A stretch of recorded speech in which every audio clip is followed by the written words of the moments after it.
So I there. punched him in everybody. the face. I Oh, was like, no. no, Oh, no, no. and then I threw in the river. Told you we were going live. You have to stop talking about your violent, yeah, in a video game. your violent tendencies. Yeah, in a video game. There we go. All right, everybody. We are going to get started here very soon. I just got to tweet and stuff, but I hope everyone's doing well. I'm tweeting and tweaking. Tweeting and tweaking, as I do. I don't know what that means, but I'm just saying it. I believe that it means that you are doing angel dust. Is it angel dust? PCP or maybe meth. I think actually methamphetamine is tweaking now that I think about it. Okay. Let's. Oh, I have a blue sky invite. Let's see who wants this shit. And I have like 3 codes. Boom, boom, boom. I'm giving them away right away. Boom, boom, boom, boom. I'm trying to fix the wobbly camera. I don't know what it is. I think this cord is getting caught on something else. I'll just have to rerun all the cables. But No big deal. Yep. I don't know. There we go. Like, yeah. Slide the head wobble on video games. I turn that shit off all the time.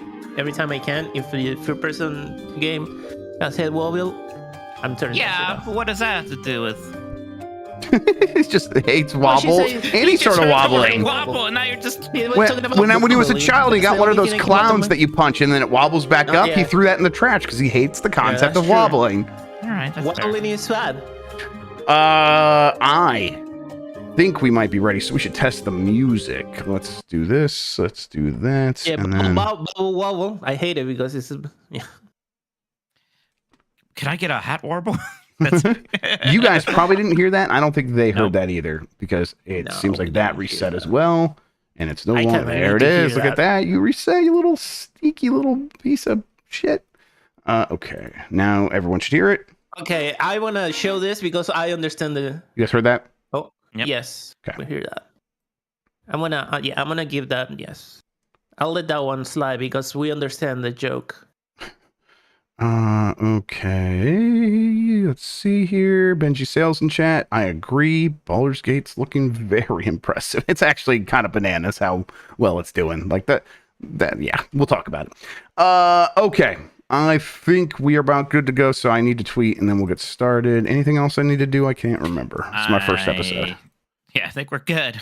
Okay. Well, I guess I don't really know. I'm just trying to offer you some assurance. Sure. The C word has been banned for a long time in this chat. It's an old we story. banned it here long like time years ago. Sorry, Fudd. Like 2 decades ago. Sorry, Fudd. Don't worry. No hurt. No hurt feelings. Yeah, cubivore. I can't say cubivore. I'm glad I corpsed Dan with my cubivore joke at the end of the. Yeah, that was really good. Rough. That was good. Will you do the trip if the praise at the end of the line was a cubivore copy? No, I already have that now. I don't need another one. Well, if you didn't have it though, maybe. Oh, see, there you go. We'll never know. That's the prize, brother. Everybody's got a prize. the cubivore prize. No, we're getting started right now, Edward. You're all good. Yeah, you're all good. Yeah, if you hear me talking, it means that we didn't start yet. That's a good point.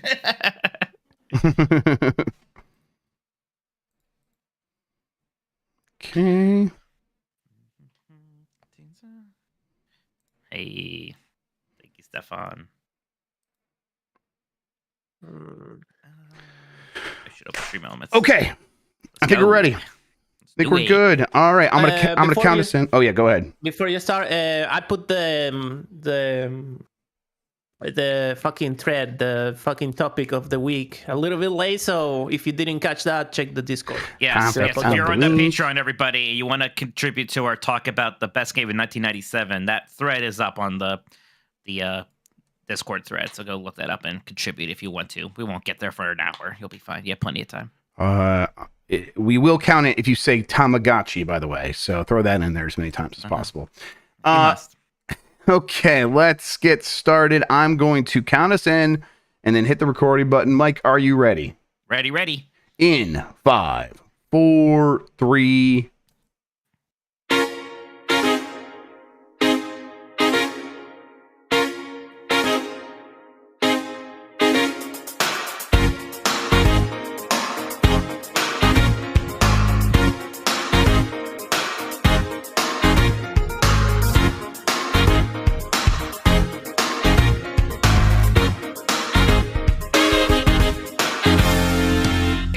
internet, you're busy. Let's do this for August 3rd, 2023 for the next hour or so. Let me help you sort through the world of gaming on Game Mess Mornings Live with me, Jeff Grubb. Today, Nintendo's making a lot of money and Baldur's Gate 3 is doing very well. But first, please join me in welcoming today's co-host. Today's co-host, huh? Today's co-host. Oh, wow. What an honor to be here, everybody.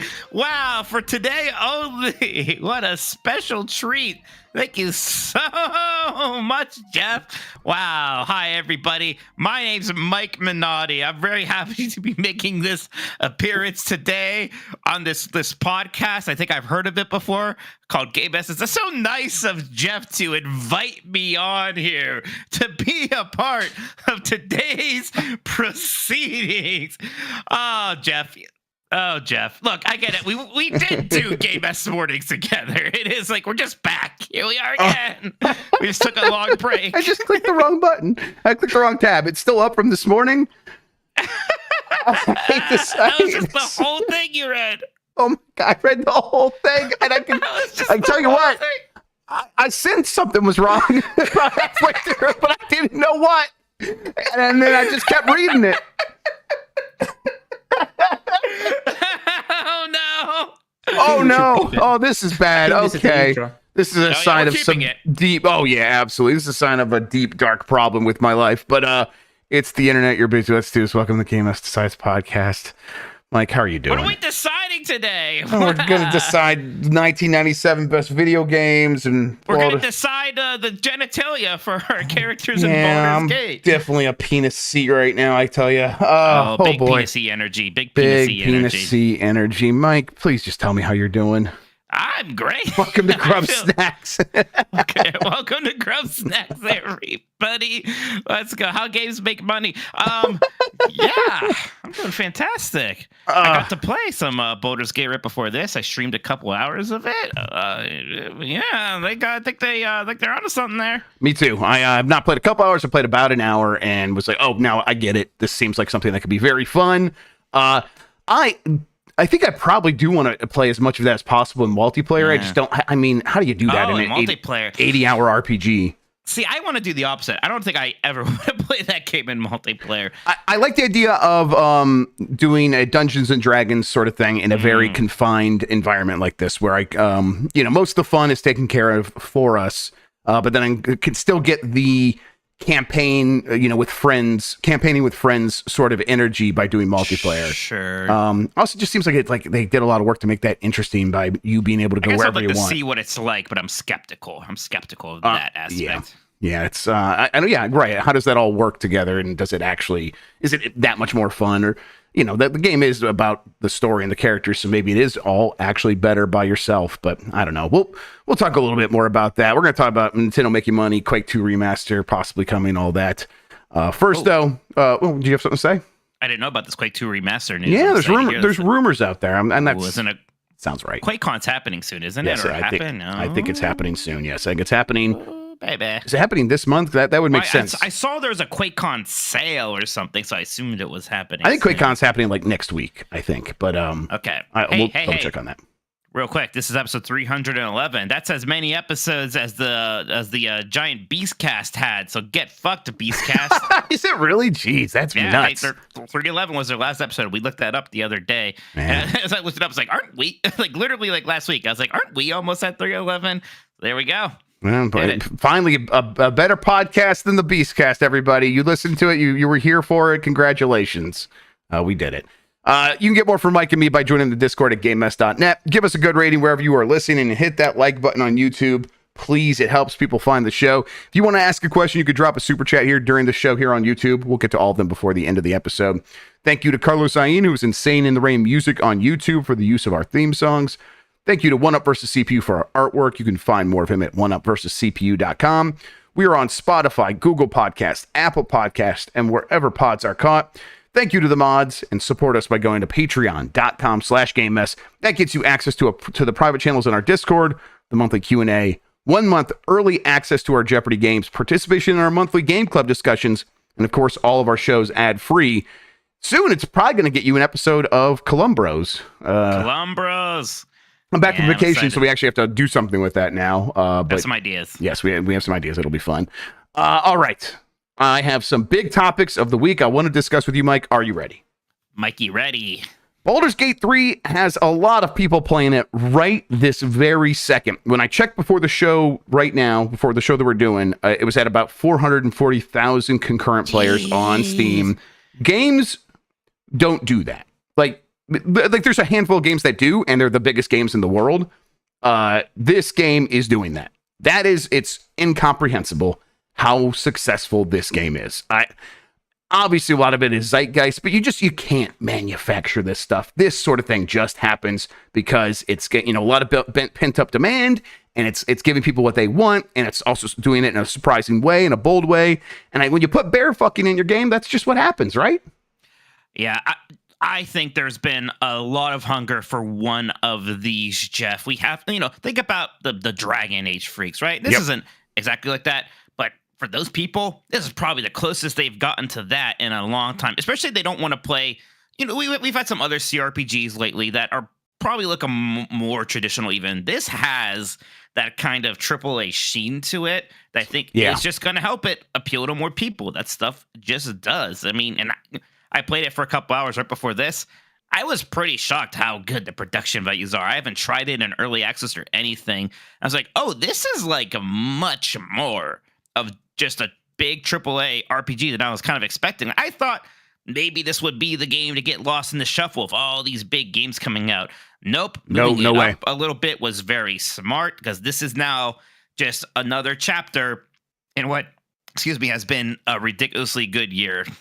And it's this game feels like it is going to hit all of the beats in terms of getting attention at the right time. So here's its big launch on PC. It's hugely successful. It's getting really good reviews or good word of mouth so far. People haven't had enough time to play it for most reviews to come out, but it's, people are positive about it. And then all the excitement of it selling really well is going to get those people on PlayStation 5 excited. And when everyone is playing Starfield, it's going to launch that day on PS5. And those PS5 players are like, well, I'll just play Baldur's Gate 3 then. And then it's going to have another huge successful day, I bet. So this game is just primed to crush. And it already is, obviously. And, I think a lot of it just seems earned. And boy, I think early access is an unsung sort of hero in terms of getting games like this into a strong, like Hades is the last one that was like, maybe not the last one that I can think of that just had a long early access period, was very popular throughout that early access period, and then it went 1.0 and it just demolished and took over the entire world. And I would be very happy if more games did exactly this. And I think this game feels like the one that can convince more bigger games to actually try that. I know some people are like, oh, it's a AAA game and should just be finished when I play it. Fuck that. Do this. This is great. Well, because I don't like early access, so I just didn't play it. Exactly. Yeah, totally. Touch this game in early access. But there's a lot of people who are like happy to give that feedback or happy to like experience throughout that, and it's like they're gonna do all the beta testing for you, and now here is a refined product. Yeah, exactly. So, and it also helped because so those are all people who have been buying this game over the course of the couple of years it's been in early access or whatever it's been. So that's part of why there is such a big first day, I think, because there are already it's not like sales for this game went up today or there's been some pre-orders a month before. People have been buying this game over the course of years, and now they're all immediately jumping in, and we can if almost 500,000 people are playing at a given moment, and the game has already sold over 1 million copies, probably even 2 million at that point. It's not like everybody who bought the game is playing it right now, right? So and already just insane for this kind of game, which you would think is pretty niche. Yes, and like you would also think that those early access sales, people would be like, well, I tried it in early access, and so I'm not like rushing to get back to it for the 1.0. No, that didn't happen. They're rushing. They are rushing back. Everyone wants to be here for day one, whether they played it or not. And yeah, it's a sign that early access, I think, is going to continue to grow. And Firehair in chat says, man, I wouldn't mind it if this is what it takes to get KOTOR remake off the ground. Like, that's exactly what they should do. Exactly. Especially, you're not worried about spoilers, right? No. So who cares? Like, God, they should have done that. Yeah, and they should still try it. Like, that is a very good idea for a game like that. 3 years of early access like this game got for KOTOR remake. Yeah. Well, I would love that. I would be very happy with that. As someone who's had really good experiences with early access games like Dead Cells and others before, Minecraft and Kerbal Space Program. Like it has always worked for me for the most part. And when it doesn't, it's like, okay, yeah. So what? I lost a little bit of money on a game that I'd end up not liking. That happens with finished games all the time. So what? I mean, this is also feels like it is coming on the it's riding the wave of Dungeons and Dragons being more popular than it's ever been. Clearly, I think people are like, people heard like, hey, this is a good way to experience Dungeons and Dragons as a video game. It's like the most robust take on that ever. And I think that's having an effect as well. What do you think? Yeah, I mean, I know the movie wasn't a big hit, but people did really like it. Was that movie Forgotten Realms, or is it something else? I don't know. I don't know. I honestly, Mike, I don't know the difference between Forgotten Realms. Forgotten Realms is just, for us, in a very popular setting that a lot of D&D stuff takes place in. It was originally just some guy's setting. I think ended up working at Wizards of the Coast or whatever it is that does that stuff. So a lot of things. Most of the big stuff that you think of as D&D, like Neverwinter. It was definitely Forgotten Realms, as Jay Trims. I mean, I know Neverwinter was in it, and they talked about that. But I mean, oh, then there you go. Then yeah. So I think basically most of the mainstream D&D stuff takes place in Forgotten Realms, which makes sense. You have that kind of unified setting and lore that you can work with. It makes a lot of sense. I started watching that movie, and I had a really good time, and I should go back and finish it. Yeah. Yeah, my one brother saw it, and like the one who's even kind of less into fantasy nerd stuff, and he actually seemed to like it a lot. I like Chris Pratt just fine, so yeah, I should see that movie. But no, I think you're right. A lot of the stuff that was probably really impenetrable for a lot of people, even in the 90s. I think a lot of us are much more used to the concept of rolling Chris dice Pine, and sure, things like. Yeah, what's wrong? You said Pratt, and I was like, I knew that was right, but also I didn't care enough to correct because they're all Chris's to us. They're all just Chris's. Exactly. Chris P. Yeah, Chris P's. Well, Chow was going to clap you, so I was just trying to. Yeah, Chad claps me no matter what I do. yeah, Chris Pratt. It's a boomer take. Oh, I was about to say, did you see Gary Whitta clap back at the people calling him boomer? Yeah. I was like, hell yeah, Gary. Hell yeah. We're on your side. I should have said something like that. Although if I stand with you, that means I am a boomer because you're very old. Love you, Gary. Love you, Gary. But it's like, I mean, the movie did okay, but I mean, some of those D&D real play podcasts are the biggest podcast in the world. Yeah. Critical Role is an industry unto itself. So that stuff has penetrated the mainstream, and I think this game is benefiting from it. People were like telling me, "Oh, I should do D&D while I was playing this." I was like, it's hard to get a group. Well, I mean, should we one day maybe think about that? Yeah, we definitely should. I think that would be fun, and maybe it could be something we could do with Game Mess. We could do that with Giant Bomb as well. Maybe that could work. I would really enjoy that. I have never, like you said, it's hard to get a group together. And if we got paid to do it, experienced dungeon master. Right. Oh yeah, well, for that's sure. The thing. Exactly. Yeah, so we'll see. Something to think about. But I am very impressed just both with the success already and with the quality of the game. Both really have exceeded my expectations. I think this is going to be kind of a big deal. I don't think this. It's funny because like Baldur's Gate was always this sort of kind of big deal in the 90s. It was this prestige thing. We all knew about it. This seems like I think this is going to hit a lot more people than even that did in its height. Who knows what that means? Maybe Baldur's Gate 4 might happen sooner rather than later. Maybe Icewind Dale's back on the menu, right? Neverwinter, all this stuff. And maybe I'm getting too excited too early because it is just day one. But boy, this seems like a really good day one. Yeah, and it's like, I mean, we don't have to jump to what does this mean next, but yeah, like you said, they could do Icewind Dale, Neverwinter Nights, all those things. But Larian, the developer of this game, they came off Divinity Original Sin 2, a very similarly praised game, although that was never in the realm of success that this is having. Although it was very successful for what it was. Very successful for what it was, yeah. Do they? It kind of feels like the gravity of this is going to pull them into almost no matter what, you're going to do a follow-up to Baldur's Gate 3 of some kind. Well, right. And like, they have already said they want to go back to Divinity Original Sin. And I get that. That's their world, of course. But it feels like the Forgotten Realms are going to come a-calling again at some point here. Yeah. And, this is, I think, the kind of thing where they may have like a From Software like arc here where you're like, yeah, we do want to go back and do our own thing, but maybe they will just grow enough that they can kind of do both going forward. And this studio does feel like the RPG king now. They have and that was a vacuum that has been left open by EA's BioWare and a handful of other studios that just sort of like we're not going to make those kinds of games anymore. And then someone recognized. Which sure seems like a really stupid decision, even more so than it already did. Really fucking stupid. Yeah. I mean, I get that you like. It's so easy to be like, if we just make this game, if we sand off some of these edges and we make it about shooting and all this stuff, it's going to appeal to this wider audience. And it's like, man, you just don't go for the wider audience. Go for the hornier audience. Just go for the people who are just desperate for this kind of game. And here it is. Turns out more than ever, people are either curious or very into this kind of game. And here we are. And you're right. A lot of it comes down to high production values. You know, you start the game after your character creator and you see like that long view and you're like, oh yeah, it's a top down. And then you zoom in a little bit. It's like, oh my God, look at all the detail here. This is incredible. Surprising amount of detail. Yeah. Like I kind of wasn't expecting it.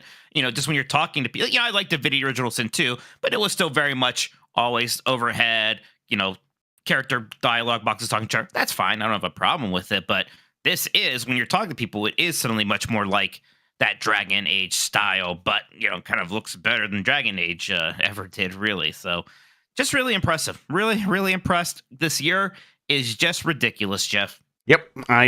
It's going to be a tough one. Like, listen, I think kind of Tears of the Kingdom is still surprisingly, for how strong this year is the shoe-in for Game of the Year, but figuring out what that top 10 looks like is going to be exciting because there's so many possibilities for very good games to be in that 2, 3, 4, 5, 6, 7 slot. And maybe, Baldur's Gate, if it picks up momentum from this point, it very easily could be the kind of thing where it's like, actually, no, enough people love that enough that it could knock Zelda off in a lot of Game of the Years. Maybe. I mean, the fact that this could probably be up there in the nominations at the Game of Years for Game Awards for Game of the Year. That's an incredible achievement. Yep. That alone is an achievement. Yep, absolutely. There was the Nintendo earnings report where they announced that the Switch is at 130 million units sold, and the Tears of the Kingdom is at 18.5 million copies sold, and that's in about 2 months, like a little bit under 2 months. Very impressive for both. The Switch hardware sales were up 60% in Japan year over year. They were down 7% in the Americas. So it's like hardware. Yeah, the hardware. And that's, I think, something about Japan right now is just getting even more into the Switch than ever before. That's happening with both Tears of the Kingdom, but also Pikmin 4 doing very well there. Yeah. Are they having, what's the economic situation in Japan right now? Is there any kind of boost or something happening over there? I mean, not necessarily. There's, the yen has been very devalued, but that means they have less purchasing power, and yet they're still showing up for all these Nintendo games. So honestly, I think it's beyond the economic situation, and it comes down to excitement about Nintendo is higher than ever, and maybe it's the Mario movie. Like maybe people are just super into Nintendo overall, and it's manifesting across all these games. Could be that, but man, I mean, gosh, again, Pikmin 4. The last couple nights I've really been playing that, and for some reason, getting past all the stuff in the demo, and actually, I think playing that one off stream. I don't know why that's mattered. Really enjoying that now too. Pikmin 4 is really fun. It's really good. I'm really enjoying that loop. It has so much of I'll just do one more day kind of a thing. I'll just do this one more thing. And they keep introducing new stuff to keep that interesting and fresh. Because there's always one more day, and now I'll do one more of these things. It doesn't take as much time, and it's very good. God, the people who are video games aren't good anymore, such stupid assholes. Right? Yeah. It's just the stupidest take you could possibly. And I love retro gaming, and I would be fine just playing retro games for the rest of my life if I had to. So many good video games are still just coming out. In spite of everything, in spite of all this shit, how hard it is to make them, how problematic it can be sometimes, all these challenges, and we are still getting a year like this. If you think that overall video games just aren't what they used to be or are bad, you are just a stupid asshole. Yep, and it's very it's annoying because a lot of that there's sentiment like that from all kinds of corners. But a lot of times I'll hear from Dr. Disrespect is right. Well, it's weird. Yeah. Oh, you're getting bored of playing the same shooters for forever. Honestly, look in the mirror if you're looking for someone to blame for that, because people started making games for you, and here we are. But if you could just step out of your damn comfort zone a little bit, there's so much amazing stuff happening everywhere. To the point where this year it is. happening in it feels like every single, like BattleBit is like a interesting multiplayer shooter. And then all these indie games are being super successful. And then AAA games, rarely have they been better. Like they have, like we are lucky. Yeah. I think it's the best time to be playing video games for sure. It has been insane. Tears of the Kingdom, 18.5 million copies sold. That's very good. I mean, it just fantastic. You compare that to the first party releases for any other platform. None of them sell that fast. Just not a single one has a game that sells that fast. Spider-Man will come out and it'll sell faster than any other PlayStation game. Spider-Man 2 later this year. It will not be at 18.5 million copies in 2 months. It won't even be close. That's just that. Zelda is one of these top tier franchises beyond anything else in gaming right now, and Nintendo is really capitalizing on that. Few updates on the Switch 2, and let's start like a little warning here. I listened to Nate the Hate's podcast where these rumors are coming from. He said this is informed speculation, nothing confirmed, but he's heard rumors, murmuring. He says whispers, industry whispers, which I know what he means by that, and it's like stuff you can't confirm. Like that's just what that means, and I know what I've kind of heard something similar, but nothing like the details that he has of the screen, that LCD screen that's not an OLED, being 8 inches instead of like I think the 7.5 or 7 inches that the OLED Switch is. And then it will have 512 gigabytes of internal storage, not an SSD. It'll be flash storage, so eMMC, which is kind of what like the base Steam Deck has, which is actually surprisingly fast these days if you get a fast enough CPU to process that stuff. How's that sound to you, Mike? It sounds about right. I mean, I'm not shocked. It would be nice to have an SSD in there. Nice to have an OLED. The screen being a little bigger, but fine, whatever. Yeah, that's fine. That's none of the stuff I'm really expecting or pinning my hopes on. So much of it is just kind of what's the CPU and GPU going to be like? What are the quality of the game's going to look like? What's it going to be comparable to? Is it comparable to PlayStation 4, PlayStation 4 Plus? What did they call that shit? Pro. PlayStation the professional. Yes. Yeah, so that's all I want. I just want my games to look a bit better and to run a bit better. That's practically all I need from the new Switch. More storage, sure. SSD, I'm not shocked that that's something they're probably going to make us. This time, I want there will be like the Switch 2 Pro, and it will do this shit. Like, well, not just the OLED, but the OLED and an SSD all together here. Yeah, it feels like you're right. This generation, they'll introduce some fast storage option at some point, but it does sound like they are picking and choosing their battles with where they're going to spend the budget of manufacturing this console. So pulling back from the OLED to save some money, using some flash storage instead of SSD, but making that bigger. And then I get it. They're not. They have to make something that is going to. They can't make anything that's going to cost probably more than $400. They can't get away with that. I mean, they can get away with it. $449. Could you think $450 maybe?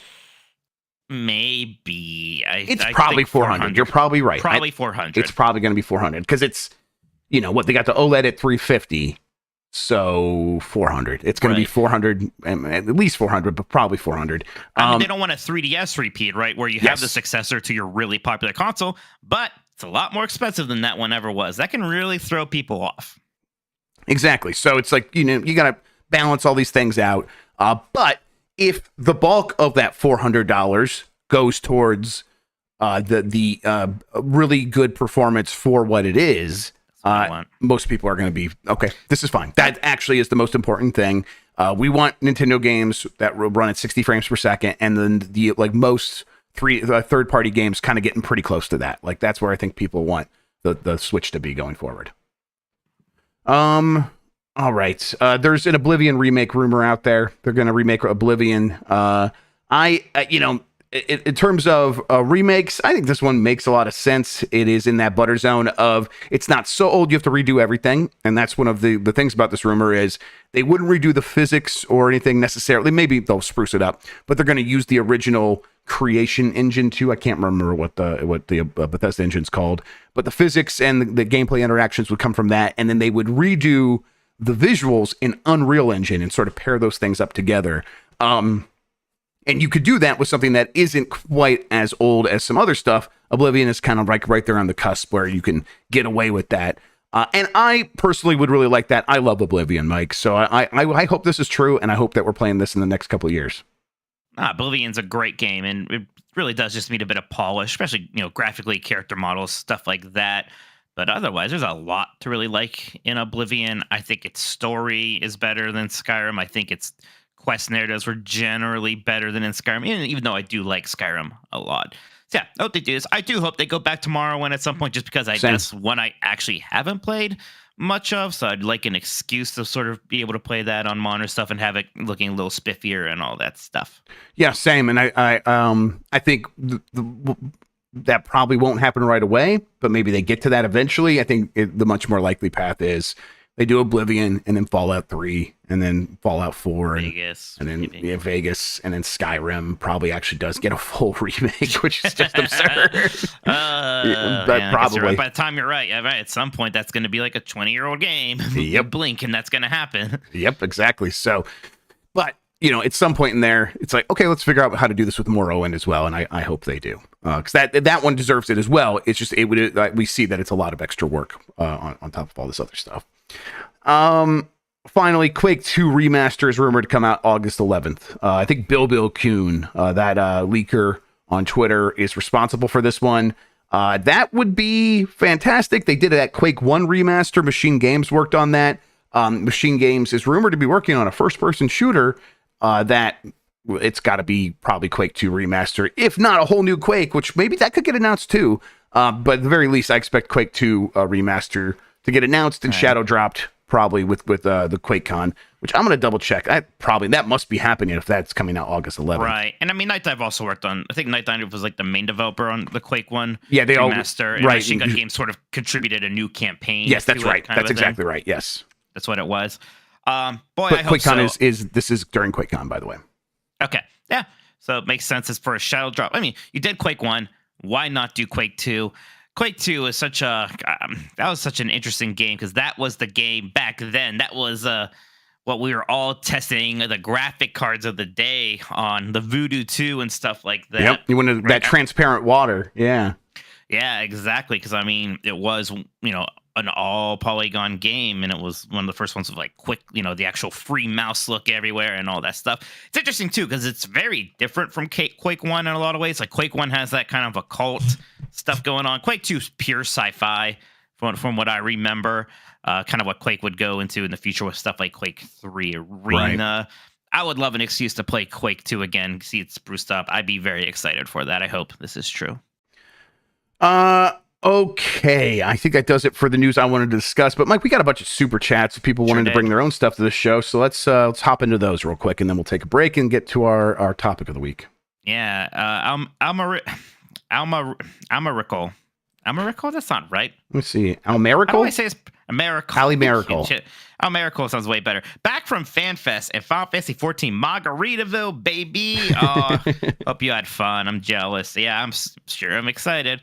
Something for me to look forward to next year already. You ever going to try to go to the FanFest? Vegas is always fun. I would love to go. I mean, they do it in different places. I might not even be in this country next time. You kind of do want to go, and they're going to announce the expansion, I guess. Sure. Hopefully the next time that there's a big one in the U.S., I will be able to go. That's my hope. Very cool. Stefan Reese says, pick Minotti and Grubber's Gate. Oh, I like that. I like that a lot. That's pretty good. GameCube 180 says, what's the best game to play while getting over a breakup? Tony Hawk's Pro Skater 2, because that soundtrack is just going to make you feel better. Yeah, something very mechanical focused and, don't play a game with romance options or anything like that. Yeah. Definitely not. Dan Park says, oh no. I wonder what you said. Could have been a lot of things we did. Oh yeah, just the show in general. Oh no. Bailey Moon says, Mike, do you prefer the Wind Waker GameCube or HD? Guys, it's been a while since I played the GameCube version. I think HD just because the faster sail is pretty nice. I do like having. I like the sailing. I never had a problem with it, but going a little bit faster, is good. That's cool. Yeah, maybe someday I'll boot up the GameCube version again. No, you don't even like GameCube. No, shut up. Baba is me says, impressed by Mike's ability to carry a whole show tune all by himself, irrespective of the interest of anyone else to join in. Thanks for the show. He only cares about entertaining himself. Like that's what matters. And Yeah. so no issue there ever. Washington sent their first super chat. No message here, but thank you so much, Washington. Antonioni says, if you had to put money on it, what is your bet on what Nintendo names the follow-up to the Switch? Money on it. So I think it probably does use the Switch IP, that Switch name, because like, let's just look at Nintendo's history. Nintendo Entertainment System, Super Nintendo Entertainment System, N64, sure, but Game Boy. Big a hit. Yeah, exactly. Game Boy, Game Boy Color, DS, 3DS, Wii U. They have a giant hit. They carried over for at least one more generation. Exactly. So Switch 2, they probably wouldn't do a number. But like, if I had to like put money on it, what like Super Nintendo Switch is probably not going to be it. Although I would love that. See, I think it's just going to be Switch 2. I know they normally wouldn't do a number, but I think they're so afraid of getting too creative with Wii U that they want to be as clear as possible. That's why what this is. Exactly my reasoning for if I had to take my own money and bet it on it. Like, that is the most logical thing I can think of. Even knowing Nintendo isn't the most logical company, I couldn't help it. That's what I would have to bet on. So Switch 2 is my bet, and I'm not confident about that, but that's my bet. Oh, Grug says, did Mike ever play that Disney Illusion Island game that just came out, or is he busy not playing Final Fantasy 16? Not yet, because I want to play it with my brothers. I want to do like the local co-op thing, so I'm waiting until we have a chance to all really sit down and play. He did play it at the Magic Kingdom. That's right. Yeah, well, yeah, Disneyland Park, which is called a Magic Kingdom, but not like proper noun, like the Florida Magic Kingdom. No one cares. Oh, Jesus Christ. Cody Clement said, welcome to the besties. I know what the best game is right now. All right. Best game of the week. I know the best game of the week. Hi, I'm Mike Minotti, and I know the best game. Tam got to be on the besties once. I was jealous, but he probably actually knows those people. Chris knows us. We can get on. Yeah, they'll invite you, like a kid and Krista, and I'll just sit over here. Hey, I mentioned you on there, so you did. I tickled my fancy very much. Steph Tendo says, "Oh yeah, I did want to tease you a little bit for being on Kid and Krista, not once plugging your Nintendo podcast, but sure, you know, I'm pretty stupid about that. Yes, it's all good.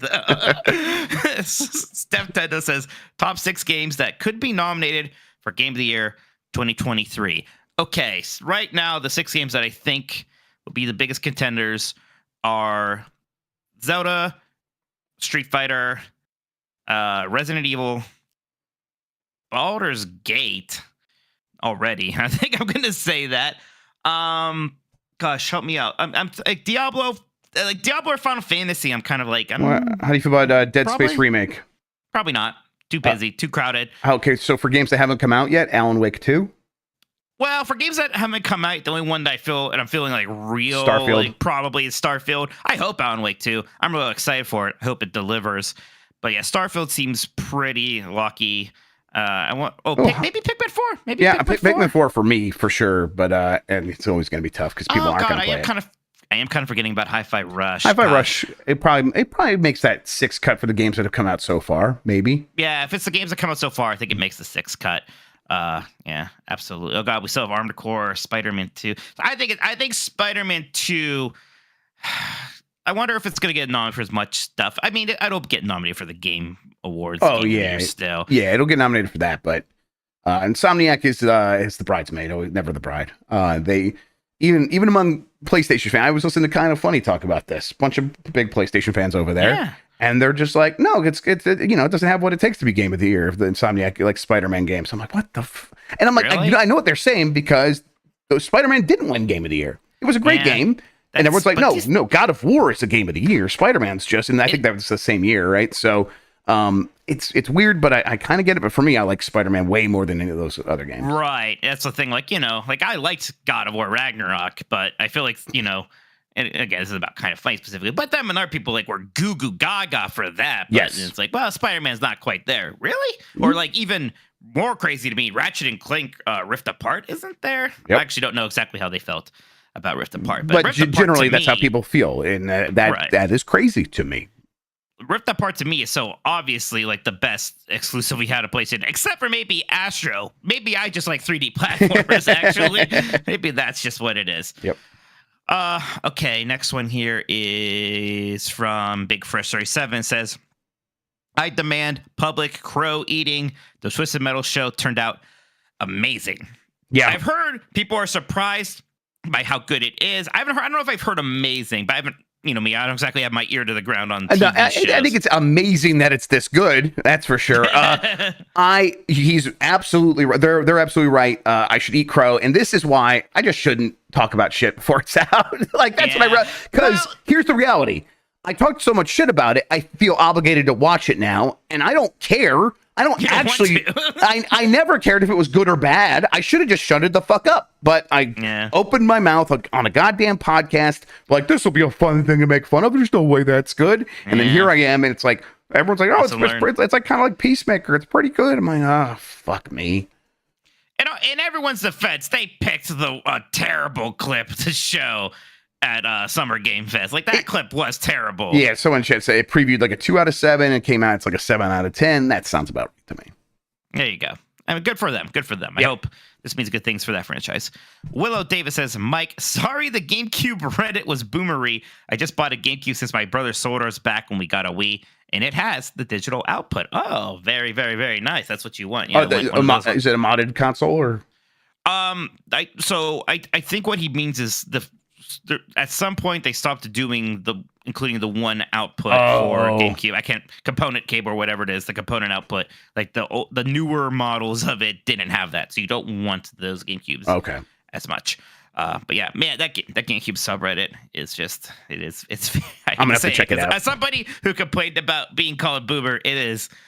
So boomery. Just a lot of people basically asking other people to Google things for them. Like, is this worth anything? You know, stuff like that. You're like, oh God. Oh, that's good stuff.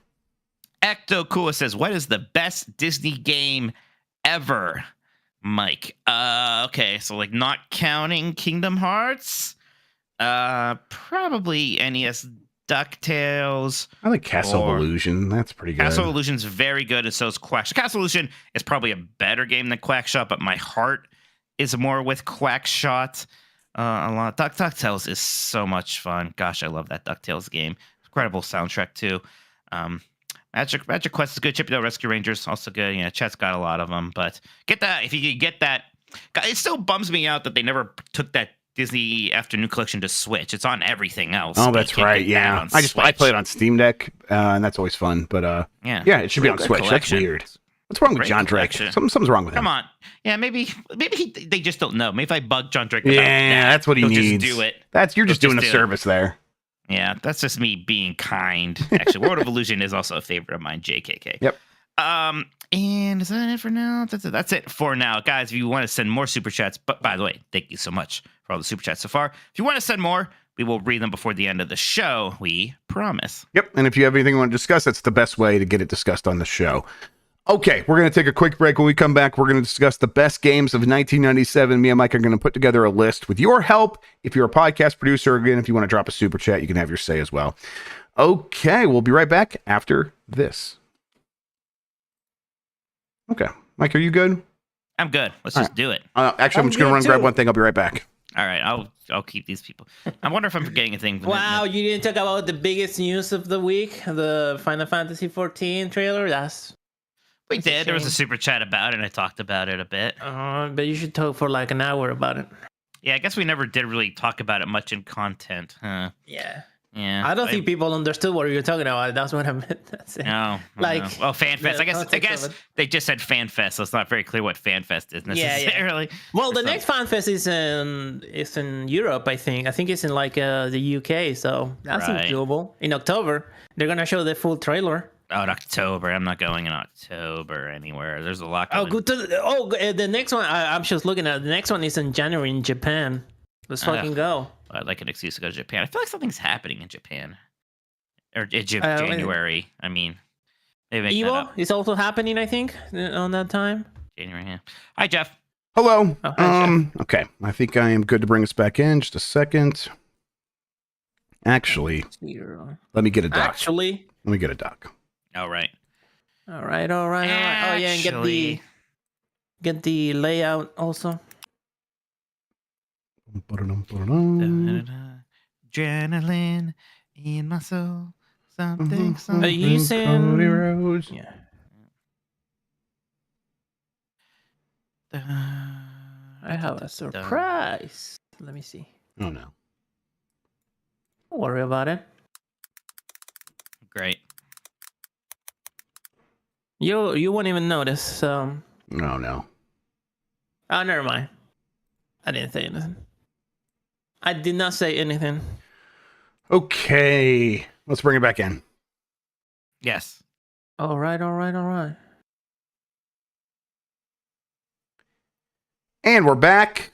We are going to do the top games of 1997. We've done 1995 and 1996 so far. Picking Chrono Trigger, Yoshi's Island, Donkey Kong Country 2 for 95, and then 96, obviously Super Mario 64 and Wave Race 64. There were some other games. Wow. We're going to do this again for 1997. Mike, this is a pretty good year for games.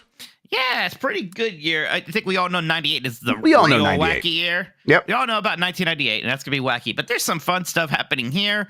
We are a bit further into this new generation at the time with PlayStation and Nintendo 64. So we got some stuff popping off, especially PlayStation. I think PlayStation is really coming into its own now. Yes, there were some good games on PlayStation. N64 was still having a handful of droughts throughout 97, I remember. Yes.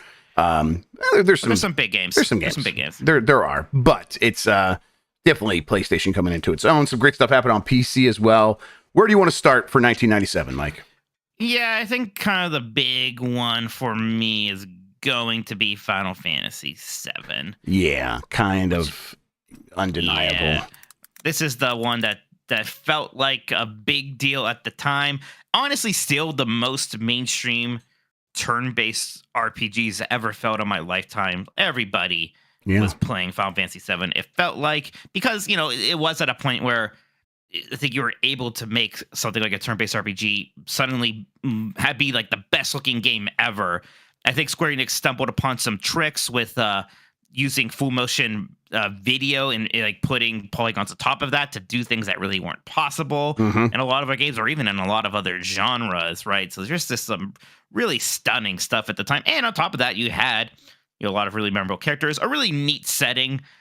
They went way more sci-fi, cyberpunk, especially in the beginning. Midgar's a really striking location just in general. A lot of memorable characters. Another incredible soundtrack, too. There's just a mystique about this game. It seems like it was a huge zeitgeist. Everybody was playing it. Yeah, it's right. A mystique and just the cultural zeitgeist, the way it captured everything. I just, in that marketing campaign, felt so inescapable and important. And it was, and you're right. It was like the time where I was like, oh, turn-based RPGs from Japan are just a big, huge, important thing of gaming, and always will be, is how I felt. And and then it turned out that wasn't true. But it definitely felt like it could have happened, you know, had we been on like some slightly alternate history or something like that. Final Fantasy VII, the peak of that, and yeah, it's. I mean, before this, they were like, you know, Square did things like we're just not going to release Final Fantasy V in the U.S. Who cares, right? Yep. After Final Fantasy VII, that was never going to happen again. That's right. Yes, and it's like it was so like just it penetrated culture so much. That's like, oh, you know what? We're just going to call it 7, and because you know, that's what it's called in Japan, and we're going to unify the numbering scheme because 6 used to be 3 in America, and it's like, well, no, this is we don't care anymore. You need to know that this is a long-running franchise, and this is a big deal, and we're going to teach you the right numbers because you just need to learn it because that's how big of a deal this is. So, yeah. Final Fantasy VII on the list, almost certainly. Yeah. I do want to say that Tactics came out in Japan in 97, but not in the U.S. till 98. We are doing U.S. release dates, so going to be tough for Tactics. Sorry. Yeah, I want to add, and I think this is 97 in America, Castlevania Symphony of the Night. That is almost certainly 97 in the U.S. Yes, it is, and whoo boy, yeah, that's a very good video game. Yes, it is. It's It's one of those that's like in that first for a little bit, it was like maybe a little undersung because some people were like 2D, but it's like that lasted for a month. And then people were like, oh, actually, nope, this rules. We should all be talking about this. This is great. And Castlevania Symphony of the Night quickly kind of took on like, oh, another awesome thing happening on PlayStation. I love this game. Yeah, just really great looking 2D art. And again, fantastic music. Again, doing like sparing but smart use of polygons at time, like the save room and things like that. So, it looks really cool. The kind of fun twist where, like, unlocking the good ending isn't just a longer cutscene. It's like a whole like second half of the game that you get with the upside down castle. Alucard is a cool character. And just, adding, kind of looking at Castlevania 2 again for inspiration, which like is a game that had problems, and really smoothing out those edges and turning that into an experience that just worked so well that, we had Metroids before. We had other games like that, but this is really where Metroidvania comes from. This is the Vania part of Metroidvania. Yep. And it's like, I like Castlevania Symphony of the Night right away, but it's like as soon as you start like getting those RPG elements and you see your character growing, you're right. It feels good. Yep. And it's like that defines gaming from that point forward. Those RPG elements in every game, it's like, oh, if it can work in Castlevania, it can work in anything. And that was right. And honestly, most games don't even do it as well as Symphony of the Night did. Like, it's still a stellar example of what those mechanics can be like in a game like that. All right. I think next up, I am going to, I think those are really good locks. Yeah. So I want to bring this up and maybe we'll talk about maybe why I don't want on it, because it's a very big game. Yeah, that's fine. I think I'm going to agree with year. you. Yeah. GoldenEye 007 came out in 1997, which again, and I know I just said all this crap about how Final 57 was this big zeitgeist. Absolutely true for GoldenEye also. It was a huge, huge deal. Yeah, and it's, for me, that year, GoldenEye would have been my game of the year without question. But it just hasn't aged well enough for me to feel good about putting it on a top 10 or top 5 now, all these years later. I don't really enjoy playing GoldenEye 007 anymore. And I think that I should still enjoy playing a game if we're going to put it on this list. I think that's kind of a good rule to abide by. It's definitely an important game, and it was huge. It was so popular, and it sold so well, and it was the thing that really drove the N64, at least in the Americas, through 1997 for sure. So yeah, an important game. I will add it up here. But let me give you the kind of Nintendo 64 game from this year that I actually do care about more, and that's Star Fox 64. Sure. This was actually one of my favorite games for that console. I think it was basically just a remake of the original Star Fox, but that's a game that really benefited from the jump-in hardware. They added a lot of personality with the voiced characters. Usually the talking head thinks it's annoying, but it worked really well in this game. The different paths you could take. The Rumble, remember this is the Rumble Pack game, and now we still have our controllers are still shaking like crazy to this day, and that kind of started here. So I have a lot of fondness for Star Fox 64. Actually, yeah, I think this is the Star Fox game. It still is actually. It still is. Yep, and I feel good about that making the cut. I have it up there. Let's keep that. Yeah, it's one that it's like easy to go back to and play and keep enjoying, and it was really, really cool at the time for sure. And I think it showed like, oh, okay, like they weren't faking the polygons on the Super Nintendo with the Super FX 2 chip, but it's like they were barely scraping by with that frame rate. It was nice to get something that was a little bit better in every single way on the N64, and Star Fox 64 is it's a classic. It really is. It's tough because I'm trying to like. There's obviously some other ones. I think I'll get to this one next probably, but I'm trying to think. Are there any other N64 games worth considering? I think Mario Kart 6. What's that? There's one I was thinking about, but is Mario Kart 64 this year? I can't remember. I'm trying to like. Let's see. Mario Kart 64 was 1997 in the U.S. Look at that. It was 96 in Japan. So yeah, Mario Kart 64 would count. God, again, I really am becoming the Nintendo 64 hater. I swear I'm not actually. I don't harbor a lot of love for Mario Kart 64 anymore. Yeah. It was fun at the time. I think it quickly got eclipsed.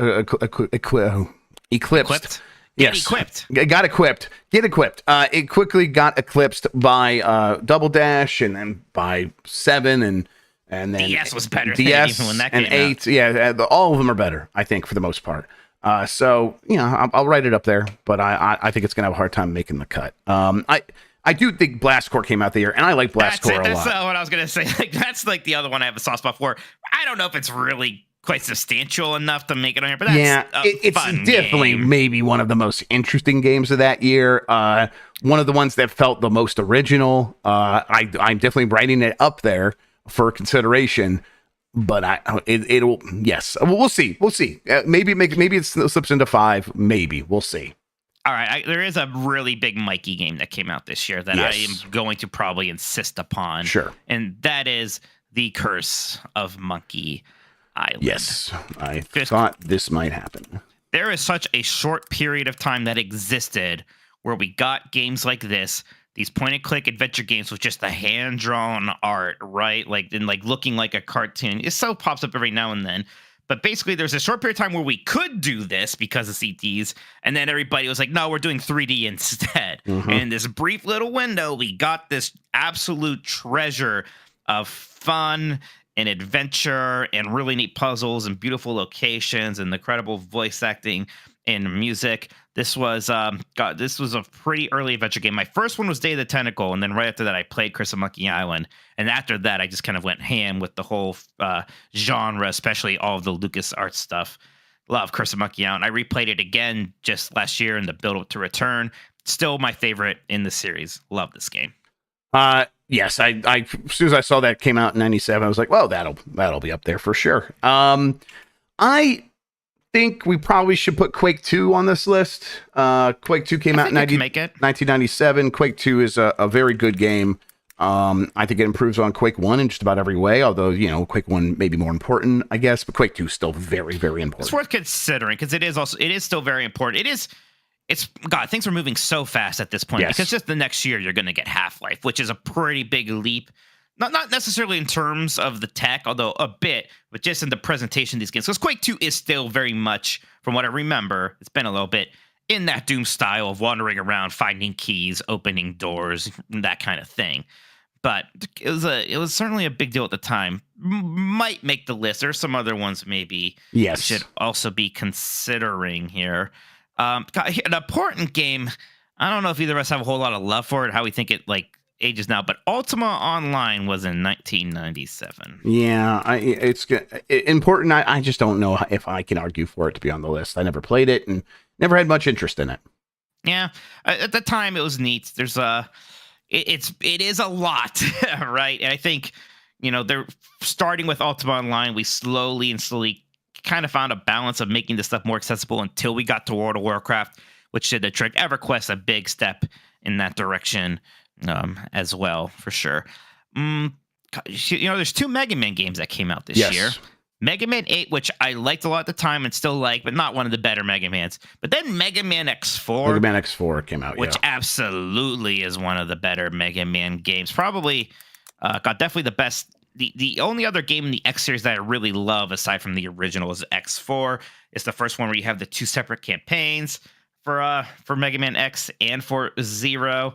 It once again kind of has the so bad it's good voice acting, really cool enemies. Yeah, X4 is kind of where the series peaked, and then they made 4 more anyways, and none of them were ever remotely as good as this again.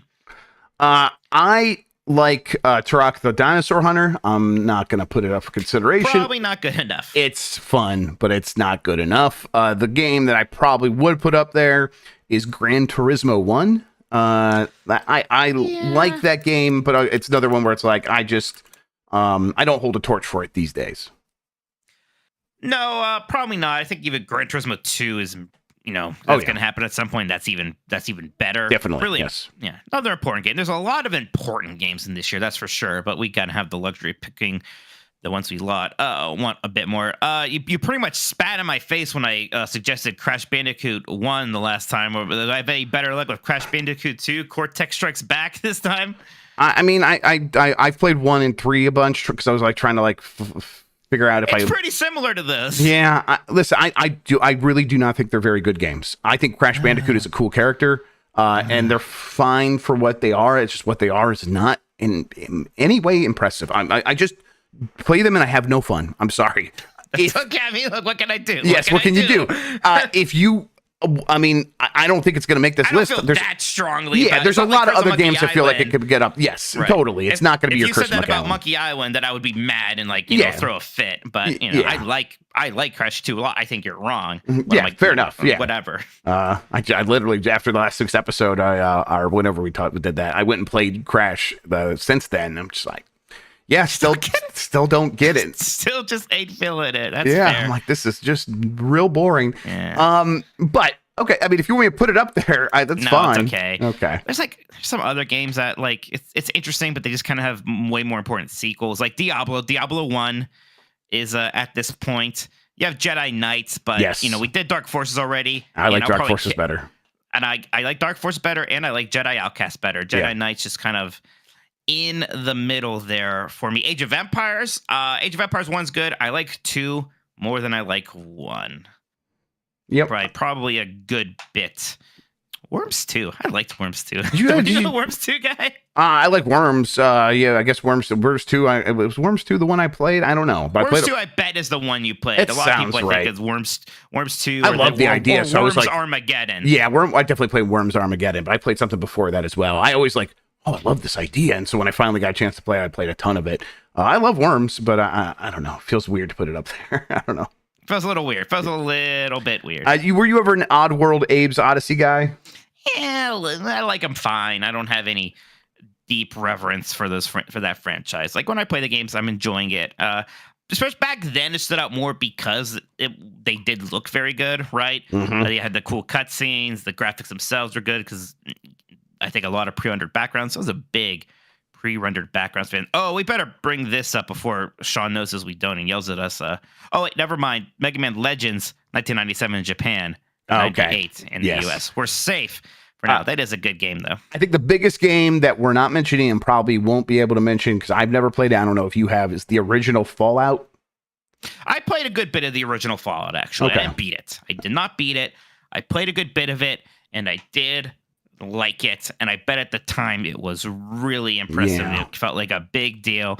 I get that. I don't know if I'm excited enough about that one. I want to say, so like Tekken 3 is a little weird because it came out in the arcades only in Japan in 97. It never had a US release until it came to the PlayStation in 98 here. So that's more of a 98 game. So Yeah. don't get mad about Tekken 3. Did we If mention you're Diablo listening- 1? I mentioned Diablo 1 and said Okay, that's right. Diablo 2 is really Yes. where I care more anyways. You know, again, probably not going to make it. I like Bomberman 64 a lot. That's actually another one of my probably favorite Nintendo 64 games. That's pretty good stuff. But yeah, just looking, there's like interesting, like Tomb Raider 2. No, not anymore. WCW versus NWO World Tours. This is the first Aki one, right? It's definitely one of the earlier Aki ones. I think it's probably the first one. Yeah. Yeah, because then you had Revenge after this, and Yes. then Yes. Raw. No Mercy, and then No Mercy, WrestleMania yeah. 2000. Yeah, that's right. Those are the 4 WCW ones, anyways. Yes. I mean, that game is actually still very good. It's just they got way better as they kept making those kinds of games. And yeah, No Mercy I think is probably considered the best for a reason. It's because it's got all that good, fun wrestling action with the most content on top of it. So I don't think we need to include WCW. Yeah. Do you want to? Should we go to the community now? See if they have some more suggestions for us. I've been reading your suggestions in chat, everybody. Thank you. Yeah, Appreciate give me a it. second. Let me get that up. I meant to do that as well, but it still just take a second here. Mute You're the all good. tab. It's on podcast stuff, by the way. If you want the Yeah, link. thank you. I will go there now. Podcast stuff. Is it in podcast stuff? There it is. I have it open if you want me Nope, to. I got it right now, and I am fading back in there with. Let's see here. We're gonna just hit the highlights. Cranch Big Basketball says Crash Bandicoot 2. I'm probably the only one who's gonna vote for this one, but it's the one I go back to most often. I'm with you, Cranjis. We're not alone. I'll give Crash Bandicoot a chance. I bet it's just like 1 in 3. It is. You're not wrong. Bench JC, Final Fantasy VII. Pikmin Wolf says, for the love of God, put Symphony of the Night, one of the most important games of all time to help define an entire genre. It defines all the gaming at this point, I think.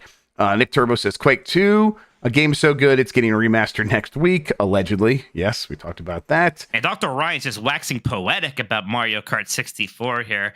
I mean, I like Mario Kart 64. I mean, Mario Kart 64 was fun because the Nintendo 64 had the 4-player support, and that was great. Yes. It was a lot of fun. Yeah, I mean, that was, for me at that time, that was why I was the N64 kid, because I would have friends over almost every weekend. It was middle school time and maybe then a little bit of high school time, and people would be over all the time, and we would just play N64 games nonstop.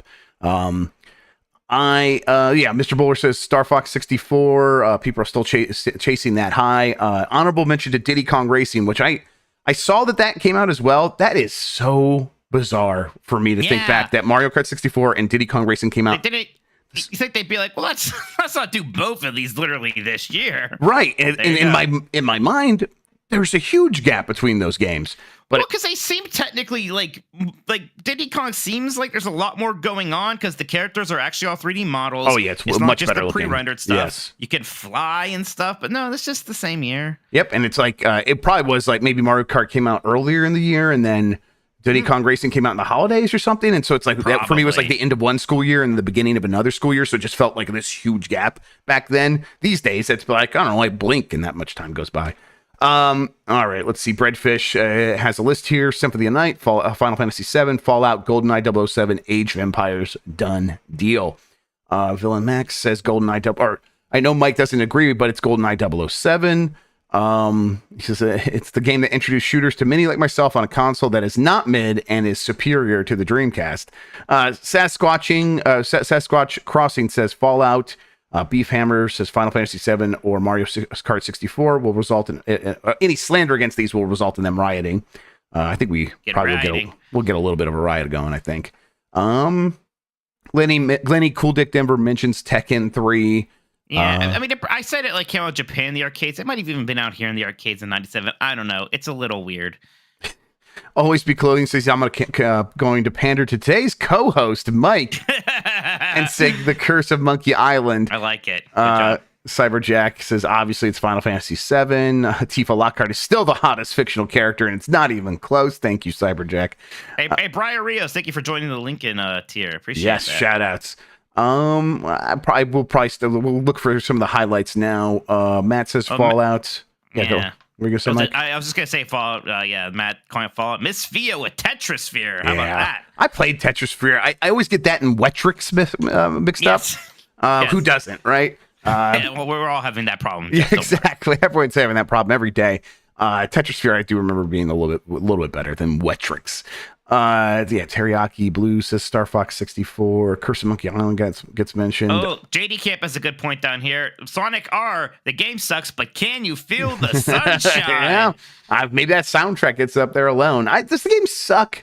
No, people say it sucks. It doesn't. I mean, I also played it at the height of my Sega fanboyness, so maybe I'm not the person to ask. Bugadillo's got some for the arcade: Dodonpachi, Vampire Savior, The Lord of Vampire. Oh shit, is Vampire Savior here? Good thing Sean's not here. Yeah, NFL Blitz, Battle Circuit on PC. It's Dungeon Keeper, a series I never played, but I know people really like Dungeon Keeper. Yeah, my brother played a bit of Dungeon Keeper. I never really got in. I think Dungeon Keeper's kind of like Viva Pinata. Maybe I'm making that up, but I remember there being similar. I thought it was like a trap game where it's like you put down traps and then people come towards you and they fall into your traps or something like. But I think you do with you trap specific creatures and then get them to fuck so you can spawn new creatures. I'd like to speak completely because I think it's definitely also a bit of a tower defense. I don't even know what that's the phrase. Maybe I'm just completely wrong. Maybe I need to look at what the hell Dungeon Keeper was. Like I said, I've never played it. Ribbon, Backyard Baseball, Spy Ribbon, Fox. The sequel to Myst. Yeah, right. Ribbon, the sequel to Myst. That's right. Spy Fox in Dry Cereal. I don't remember that at all. Is this that's one of those So that's one of those kids adventure games that Ron Gilbert made after he left LucasArts. All right. Oh my God.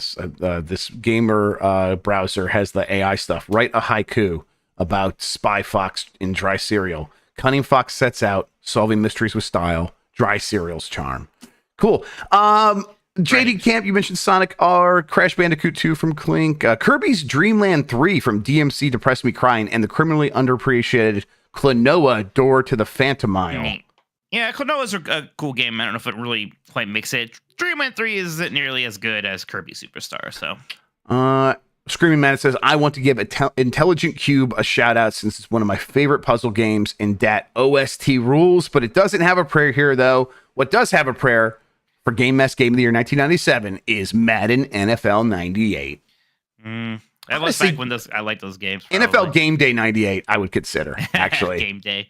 Game Day was good for like 2 years back then around this time. Yeah. I think I saw some people in chat asking about TIE Fighter versus X-Wing, and we brought this up when it was X-Wing. Jeff and I just somehow missed that series completely. It is one where I'm like, it's time to go play Someday. those games. Yes. By next May 4th, I will play those games, but I kind of want to do it sooner than that. Who the fuck has the time? Fucking Baldur's Gate 3 is out. We're going to be hopefully get review codes of one day for Starfield, and then my life's over because of those two games. Sure. Okay, so Mike, let's recap. Game of the Year 1997. The games that we both said were locks: Final Fantasy VII, Castlevania Symphony of the Night. I think we just moved Curse of Monkey Island up immediately because I yes, get sir. it. I think that goes. Yeah, let's put that all the way to number 3. Let's go. Yeah, I'm fine with that almost. Yeah. Okay, so what we have left is GoldenEye, Star Fox, Mario Kart, Blast Corps, Quake 2, Ultima Online, Mega Man X4, Gran Turismo. I know some of these we've already kind of scratched, but whatever.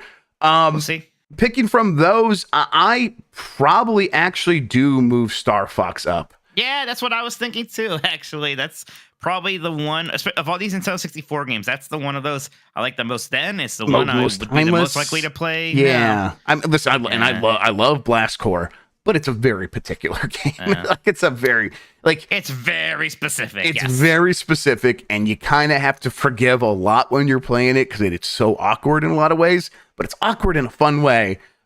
But it's just not top 5 material. It's not. Someone your chat saying Parappa the Rappa. I like Parappa fine. I was never a Parappa guy, so I was wondering if you're going to bring that up or not. Kick punch, it's all in the mind. Yeah, I like it. I get it. I get More it too. Of an Unjammer Lammy stand myself. Yeah. Not Who really. Not even really. I Parappa the Rapper 2. I just never played one. Right. No, that's a joke.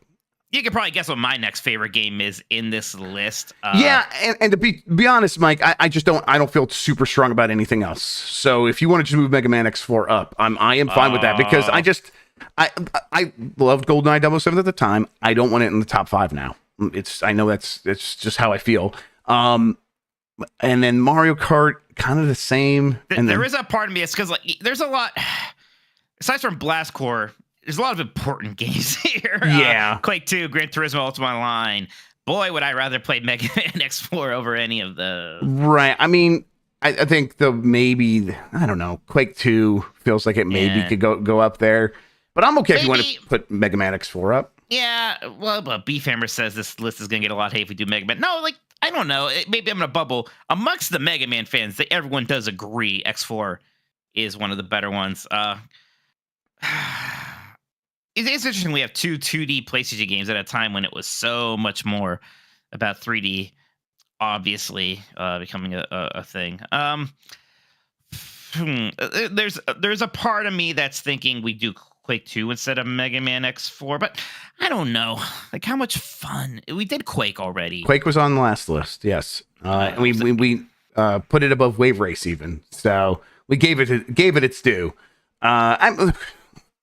Listen, Quake 2 going up there at number 5 instead of Mega Man X4 makes perfect sense to me. But Mega Man X4, I've heard that. I know I've seen the fans say that about Mega Man X4 being big, like really, really liking it. What am I fighting for?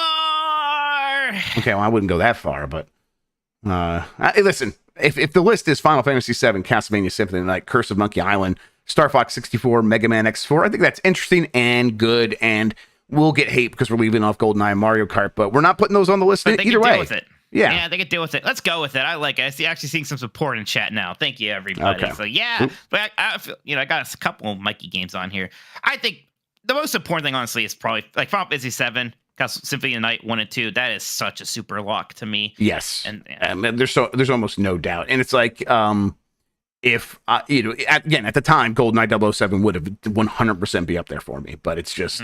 And that's what I was playing during that entire year. It was almost nothing but GoldenEye and then some Mario Kart. and so like I missed out on a lot of these other games at the time. I went back to them like the next year, but so yeah, 1997 was kind of one of those ones like everything got lost in the black hole that was GoldenEye in that time. So I'm fine with this list. That's interesting. I almost wonder if I Fallout instead of Mega Man X4. Nah, we're not doing it. We're doing Mega Man X4.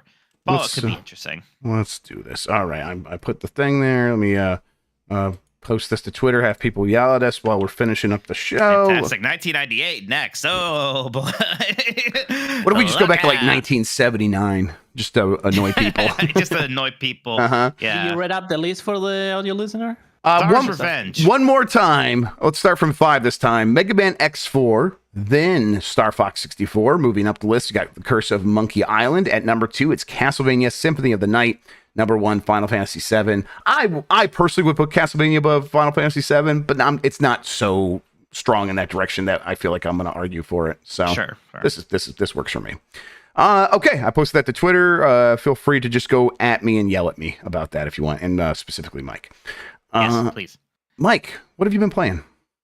I've been playing. I got to go to the bathroom. Why don't we take a quick break? Yeah, I was going to say we should take a break because Christian needs to put these ads in anyhow. We'll be right back, everybody. Bye.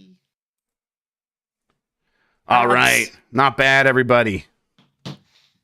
We're doing good work here.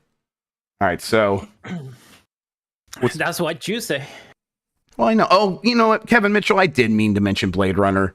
I really, really like Blade Runner. The Westwood Studios point and click adventure game. Yeah.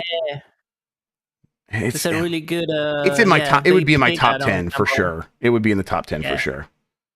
Yeah, that's You know what I need to do before the 1998 list is play some Ocarina of Time. Because that's get ready because next week, baby, I can't think of another topic.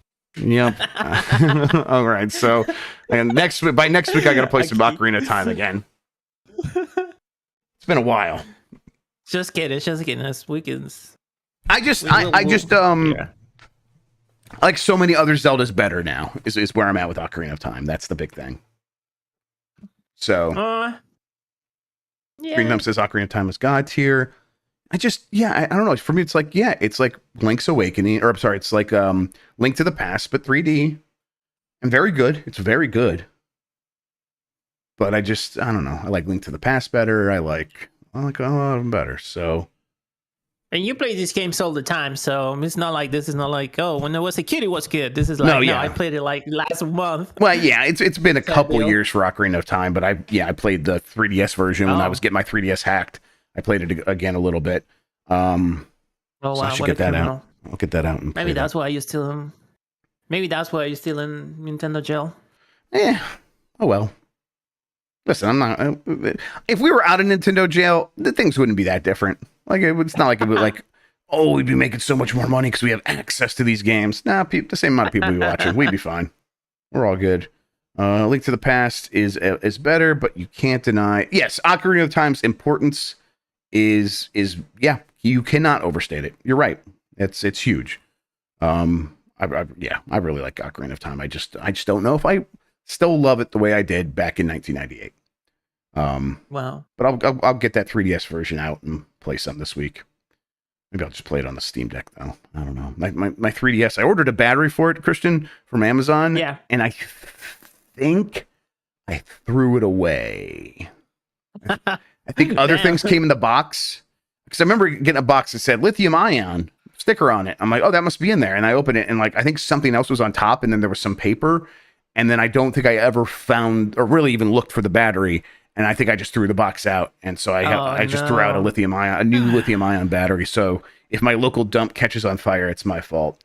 Yeah. The next wildfire happens exactly. in Ohio. I need to buy it. Be traced directly into you. I'm gonna have to buy another one of those because my 3DS battery is fucking shot. It's completely shot. ADHD is strong here. Yep, that's right. Fish and love.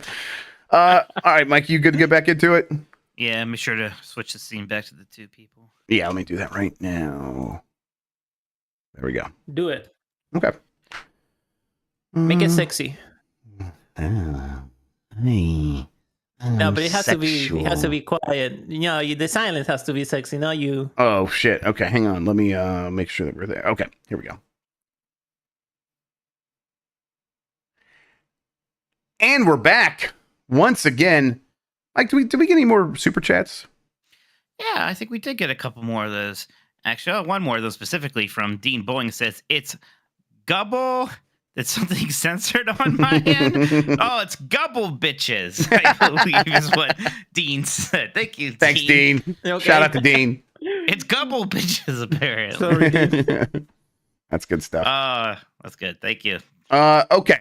Mike, what have you been playing? Yeah, I mean, it's like, especially when we started this show right after finishing Baldur's Gate 3, then I started thinking about how much I've also been enjoying Pikmin 4. I talked about both of those, but I was like literally buzzing. I'm just so excited to be playing so many good games right now. It's just ridiculous. Especially, these are two games. There were so many games I knew I was looking forward to this year. For real. Like my Diablo, Street Fighters, Final Fantasy, Zeldas, right? But like these are two games that I wouldn't have like taken them in like my draft picks, that kind of thing. And they're both great. They're both like really fun. I want to play both of these all the way through now. So it's just kind of like realizing that, like, gosh, these are good games and they're really interesting. And I'm just really excited. Yep, it's you're right. It's everything is hitting. Just everything is hitting, and I mean, a big part of it, I think, is that developers, publishers have realized if they do put the extra effort into the game, it does pay off. It does turn into actual substantial sales increases and excitement about the franchise. And I think both of these games are examples of that. I think Pikmin 4 is getting that shine in Japan for sure. I think it might be due to get a little bit of it here in Europe and then in the West in general. But it's definitely getting it in Japan. And Baldur's Gate 3, obviously, just crushing it worldwide. Huge success. And so, like, these publishers realize it's worth putting things off as long as you can. The extra cost of development to get things right is worth it. And boy, that's a pretty cool place to be at in terms of someone buying and playing these games, where it's like, oh, they really do recognize that if they put in that effort, well, first of all, we're going to appreciate it, and we're going to be more excited to spend money on it. So, yeah. There's a Jan Ochoa in chat who says, I blame you for me enjoying these little freaks, Grubb. Oh, hell yeah. You play it too, Jan? Fuck, it's so good. He was like, the demo is like, good to check out. I'm like, yeah, Jan, please go play the demo. Please. Yeah, please go play the demo. I think you might like it. Yes. He says, I hate you. I'm reading it as Anakin Skywalker now. I hate you. I hate you. Hey, Jan, man. Hope you're doing good. Thank you. Thank you, Christian. Thank you, Christian. Very much. Fantastic. Pikmin 4 is just it's fantastic. It is so well designed. I've said it every week now for a couple weeks, but I'm gonna keep saying it because it does actually keep getting better because they keep introducing new stuff, and the new stuff is super additive in terms of keeping the loop fresh. I did my first night excursion last night, and that was fun. Right, like, they're not too long. They're way shorter than you're expecting, and yet like they ramp up in terms of stress and intensity in a way that the normal game does not. So it's like this different feeling for a little bit of time, and it has this separate reward system that like gets you this different thing, and it's just all so good. It all feeds into each other so well. We need next time we're in person, we have to have a Dandori battle with stakes of some kind. Sure, I love that. We'll figure something out. Yeah, it'd be so much fun. Jan's right. I still wish the dog had a nose. Yeah. Oh yeah. Totally. I submitted some jokes for the next. Me too. We'll see who gets more in. Yeah. Let's see who's funnier. Exactly. We'll put some stakes on it. This one too. And I definitely just ripped the dog. It's like the first dog designed entirely by cat people. Like seriously, we hate dogs. Look what we did to this fucker. A nose and front legs. Just make it actually a dog if you're gonna make a dog. But overall, like everything that they're doing for this game, it, like I said, just feeds into one another and it keeps you wanting to play. And it's like one more day is so easy to do, and I love those kinds of games. Civ has always been that for me. If you give me a little session of gameplay, this nice little nugget of like, I can see what I can accomplish, and all those things are fun to do and feel rewarding and feel like I'm working towards a bigger goal. I'm like, oh, yeah, I'll do that. For those Dandori battles, I did. I had a little bit of an edible last night, and I played. Calling the police right now. Excuse me. Yeah, and I played one of those Dandori battles. I'm like, this is a terrible idea, and I'm like, I was actually relaxed enough that I was like doing awesome micromanagement between both Ochi and my guy separate, and I was like, I felt like Rain Man a little bit. It was pretty good. And I crushed it. I got everything. I beat the entire level, and it was like a higher difficulty than I've ever done before. So it was like, oh man, okay, I should play this way more often. This is pretty good stuff.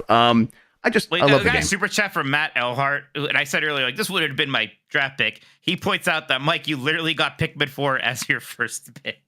Well, look, I mean, yeah, but like at the time, I was like, that's all that's left. Yeah. Right? And also, Mike's very bad at Fantasy Critic. Everybody, you got to keep that in mind. I didn't necessarily beat a Fantasy Critic. I meant like, for some reason, I could only get like 5 games from what I knew was coming out. In the year, I wouldn't have picked Pikmin 4, and like I probably should actually, because it is just that good. And now, I mean, Baldur's Gate 3 is intimidating to me, Mike. Being like, oh, you could spend 80 hours on it. I'm not gonna like try to talk myself into feeling like I'm ever gonna have to beat it, but I think I'm gonna enjoy. Just keep playing it to have fun. Exactly. Yeah, and if you like beat it someday, that's nice. If you don't, just whatever. Because it is fun to play. I mean, I played games like that before, like this, honestly. I mean, I've done that with Divinity Original Sin 2 a couple times. Never quite got around to beating it. I wish I did, but I didn't. Oh, well. Like I said, I did that with Fallout 1 even. I still, like, played a bunch of Fallout 1 and enjoyed it. So there's nothing wrong with that. Yeah, Dean mentions if I like that micromanagement, might like Pikmin 3 on the Wii U. I played that game. I reviewed it, actually, and I really liked it at the time, but I like Deluxe even better on the Switch. At least in the demo, I don't know why it did intimidate me, but the switching between the 3 people did intimidate me in Pikmin 3. I would probably have gotten over it. For some reason, it threw me off. You get over it, but I think that has been one of the franchise's big problems is even in Pikmin 2 splitting, like make it a bit like you can split up Ochi and your captain in this game. And that you can do that, but they don't really emphasize that too much. They teach you it eventually. They don't emphasize it. Pikmin 2 and Pikmin 3 were very much, you're going to have 2 captains, split them up. You need to be separated to like maximize your efficiency because there's this big time limit hanging over your head. And 3 is like even more of that. Although, once you get good at like, well, I'm just pointing you over to the map. There's something over there. Send them over there. I know that this area isn't cleared out, so I will actually go along and make sure that this is a safe path as we push further in this direction. Like you get the hang of it real quick. But the thought, I think, to most people is, that just sounds like a lot of added stress, and I can't even imagine myself doing that. And people don't even try it. And with this game, they're like, we need to step back from that, and that was definitely the right choice, 100% the right choice. No, that is absolutely right. And then back to Baldur's Gate 3. I just I really like to seeing the dice rolls on screen. I love the dice rolls. I don't know why, but having them literally be dice rolls. The couple times I played Dungeons and Dragons, I cared so much more about that shit. Yes. Like I'm talking to my guy. He's pretending to be a barkeeper, and they want me to roll a dice to see if I get information or not. Yes. I don't know why. I liked that a lot more than doing the battle. So I like that is, and I like that it's not like, oh, we're doing the dice roll just in the background. I like that it's like, here's the dice. You're gonna actually roll a dice. Cool. And I kind of wish, and this is like a problem with D&D. A problem. This is a facet of D&D. Where like when you get a failing roll, I kind of wish there would be consequences sometimes. So like I got a critical failure and I'm like, there should be consequences. And it's like, no, actually you just really suck at the thing you were trying to do and that's it. Nothing bad happens. Right. Because I'm like, I want interesting things to be happening whether I'm rolling good or rolling bad. And it's like, well, the interesting thing usually is going to happen if you roll, pretty good. But still, overall, I really like that. I liked no, it's that detective game I can never remember the name of that everyone really likes. Oh, yes. Now I'm blanking on it, too. The one that they're having the legal trouble with the sequel? Yes, exactly. And everyone always in chat always has to help me remember it. But that game has dice rolls in the bottom Disco right. Elysium! Disco Elysium. Thank you so much. And like seeing the dice rolls in that was always fun. This one puts right up in front of you. I think I do wish it was like a physical die rolling around like a playing field. They just sort of like cheat it, but it's it's a number generator, but it's still really fun. And then it's like exciting when you see like, oh, I got a 9 and the skill check was a 10, but I have a +1 and so I got a 10, so I passed. It's really exciting. And then like you were saying earlier, the production values, it looks so good for one of these. Very good. And it honestly just looks good, period. Like the details on all the characters, the creative character is very, very good. It's just you could tell that a lot of love was put into this game, and it's not just there's detailed characters if you're playing like this one kind of character. The breadth of content here, like it's just like you can do your own specific character, or they give you 6 main characters that you can actually select from that were created by the studio. That's like straight out of Original Sin 2, yes, something like that. They did that before, but it's like this good system. Yes, and it's like it looks like there's a ton of work from that angle put in here. So yeah, it just feels like this is a love letter to the genre, love letter to fans of this kind of game. And it also is, it's not just that, it is carrying it forward as well. And I'm very excited to play more. Very early on in the game, speaking of dice rolls, they want you to roll better than a 1. You had to roll at least a 2. Yeah. To basically just get a party member, right? Yep. And I rolled a 1. Oh, really? I was wondering if they were cooking those early ones. That's what people assume, but I don't want to be like the save scummer in this game, right? Like, oh, well, I'm just gonna keep rolling until I get what I want. But I was like, okay, look, I'm not going to not get this party member for the rest of the game because I rolled a 1 here. It was just incredible. What kind of character did you make though?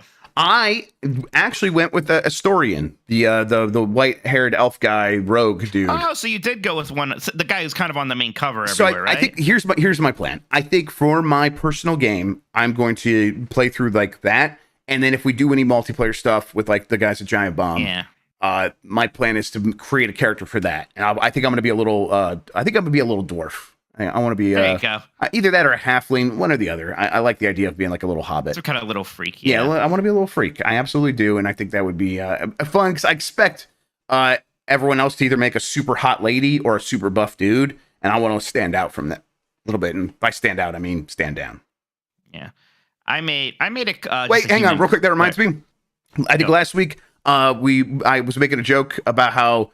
We were taller than everyone at the gaming thing, and someone pointed out that was kind of rude, and they were right. And I thought at the time you did a good job of pointing out how stupid I sounded by making it sound like we're alpha males or something.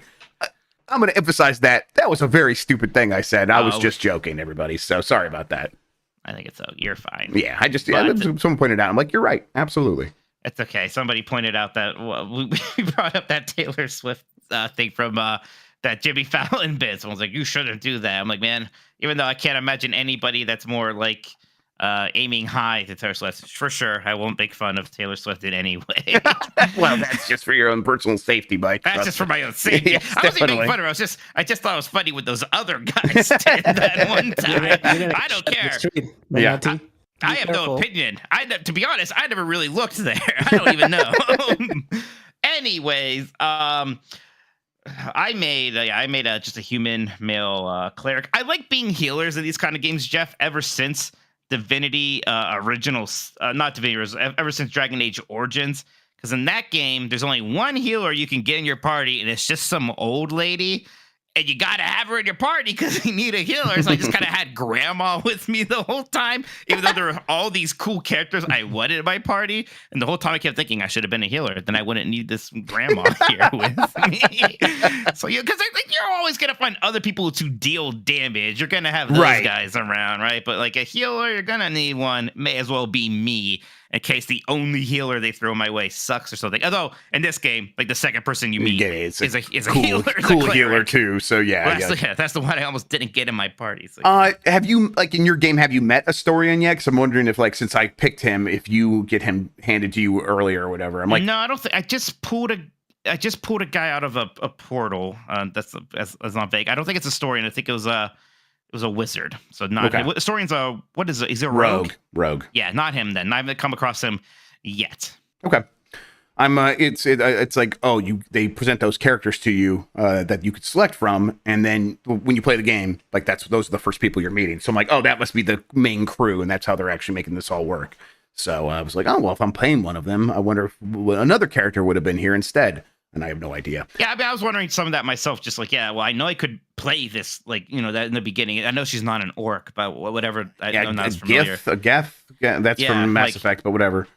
Yeah, but you see this her in the CG intro. Even I'm like, what if I'm her? How does this play differently? Or, exactly. What if I am that guy? It's interesting. Think about stuff. But again, Divinity Original Sin 2 did that. But there it was a bit more straightforward because all those people were right there in that starting boat with you here. You don't immediately encounter all these characters right away like you did in that one. Yep. yeah, I'm just kind of curious to hear more people talk about this game. I want to hear their experiences, because it seems like it's going to have a lot of opportunity for that sort of stuff. And also, it's the kind of game that I think a lot of people who are playing it haven't played before or have not played in a long time. So it'll be cool to have this genre front out there, kind of front and center, and to hear what everyone thinks about it. And then, a couple weeks we're playing Armored Core. We're playing Starfield. We're playing so many. It's right back at it. Yeah, it's right back at it. Yeah, we had like 1 week where like nothing came out basically, and then Pikmin 4 came out, and now here we are, and it's just right back into it. There's like been like again smaller stuff. I feel bad not playing more. But that Double Dragon Gaiden, we really liked that. Then like the game came out, I haven't really been able to play. Everyone who played Dave the Diver, it keeps really talking it up. That. Really likes that. And then I still want to go back to System Shock the System Shock remake, which I feel like was really. Did you watch that Matt McMuscle's video about it? I keep meaning to watch that. About System Shock? Yeah, going about System Shock Remastered. No, I didn't see his What Happened that just came out. No, I haven't seen that one yet. Yeah. I'm going to check that out. Curious. Yeah. So, because it was in development hell for a while. So I want to see. But yeah, just, gosh, I kind of like, I resent, because I would like to play more Baldur's Gate 3 almost tonight. But I really want like a big block of time to play it. And I know we kind of like hang out. I don't want to play it while talking to people. So, it's like, man, I just can't wait to hopefully have some time tomorrow to play it some more and all this stuff. We'll see. We're kind of debating, going back and forth about doing it for UPF tomorrow, or maybe that new Fortnite stuff. But if I can make 2 hours of Baldur's Gate multiplayer, I think that'd probably be enough to like get a good idea of what that's like. Yeah, so hopefully we can make that happen. I think that'd be fun. Okay, Mike, I think we're gonna wrap stuff up. Does that sound good? Maybe get out of here. Yeah, sounds good. Oh, Dan Reichert doesn't like our list. He loves GoldenEye. That's right. He's a big goal. He's one of those freaks. I just I played a PC not port, like basically remake that fans did of GoldenEye with mouse and keyboard support, and that was fun. I played that for like a hot week, and I had a good time with that. I just can't go back to that original. I have to do analog sticks. I said this before, but like I had Quake 2. Like, I know I was spoiled. I could play Quake 2. Like, we had a computer that could do that. So, like, and that was around the same year. So I never really cared about GoldenEye too much. I played it. I had some fun playing multiplayer with people, sure, but I never really quite understood the giant hoopla. Mike, any more super chats before we get out of here? Yes, Giovanni Di Giorgio says, just wanted to show my appreciation. Keep up the great work. Oh, is it true that if you don't use it, you lose it? Is that a serious question? Yes, absolutely. And the answer is definitely 100%. Mike E. O'Leary says, shout out to both of you wearing Oceanic themed shirts. Your jobs are beach. Jeff, when I saw that meme, I immediately thought of Green Dog. Remember Green Dog? I don't remember Green Dog. For the Sega Genesis? Green Dog? No. No memory of Green Dog for the Sega Genesis. I think I remember seeing Green Dog at a demo station at a Sears, and I thought the game looked really cool. Apparently, it's terrible. I remember Red Dog, that beer from the 90s. That was a big deal for like a minute. Green Dog's just a beach bum, and he's in a 2D platformer for the Sega Genesis, which I still kind of want to play someday. Right. There's a lot of 2D platformers for the Sega Genesis that I kind of want to go back to. But all right, I'm gonna hit this button. Wait, is there another super chat? No, you got it. Nope, we are good. Thank you so much for all the super chats, everybody. Thank you for the thumbs up. Good times. Wow, this music's so peaceful. Yeah. Animal Crossing stuff. It's always kind of peaceful. Mikey, where can people find you on the internet? Find me, Tokoto on Twitter or whatever the hell it is. Blue Sky. You don't have to be bashful about it. Yeah, I'm pretty bashful about it. We had a lot of fun this week. Voicemail Dump Truck and Bat Grubb and I was very excited. You asked me to be on Bombcast. I thought it was just like a normal, you need a fourth, I'm going to be there. I was like, oh, wow, everybody was here. That was really fun. That was a good time. I really enjoyed being on Bombcast 800. Yeah, so people should listen to that. Absolutely. That was a really good time. It was a fun time. Yeah, we got some new stuff happening pretty soon on Giant Bomb. I think on Monday I'm going to start my Mortal Kombat playthrough. And the idea is I'll stream it probably after Game S mornings most days. And I'm gonna I'll be in the channel, and hopefully people just hop in. So Mike, if you want to come spend some time while I play through some Mortal Kombat, feel free. But it's not like those things where it's like, if you're on the show, you're on the show. It's just like, come hang out with me while I play some Mortal Kombat. There's some other stuff happening next week. Look out for that. That'll be fun. I'm gonna maybe start a new video series too. It's good times. We had a productive meeting, So check out giantbomb.com, everybody, and of course Game Mess Mornings. I'll be doing a show tomorrow. Oh, hey, I'm going to PAX with them. Yeah, you're going to be at PAX. Mike's going to be at PAX, everybody. So if you are going to PAX West, we'll have some details about like how either go to our panels, other things we might be doing, meetups, things like that.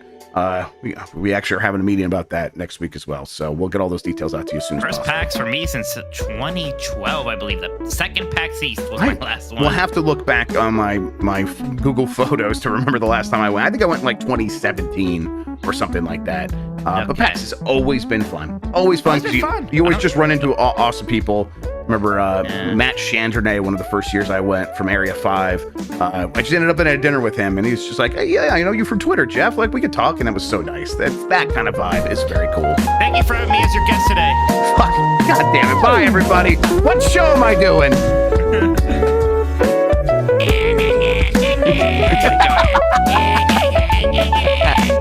And I'm good at that. Yeah, it's really terrifying. What you want tomorrow?